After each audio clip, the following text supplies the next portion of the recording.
আপনি হজ করে কি করবেন? পট্টি মাথায় দিয়ে কি করবেন? হাতে তসবিহ নিয়ে কি করবেন? আবার বলে সকালবেলা উঠে আমি জায়নামাজ খুঁজি। কই ছেলেরা তো যে জায়নামাজ পায়নি। হ্যাঁ, বলছেন ফজরের নামাজ পড়ে কোরআন শরীফ পড়ি। কই কোরআন তো পাওয়া গেল না, যেটা পাওয়া গেছে ওটার নাম বলা যায় না। লাল পানি পাওয়া গেছে। এই দরবেশ রিমান্ডে খালি ডিম ওরে নাকি শুনলাম ডিম দেখিয়েছে, দেয়নি। ডিম দেখিয়েই বলছে প্রতি 2 দিন সপ্তাহে এখানে আমাদের আড্ডা বসতো, লাল পানির আড্ডা।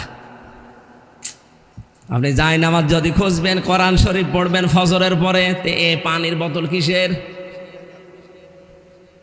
না, আপনার কথার সাথে কাছের মিল নেই। বাচ্চারা ছেলে মেয়েরা যে যা পেয়েছে ওটা তো দেখানোর মতো কায়দা নেই। কথা বলেন।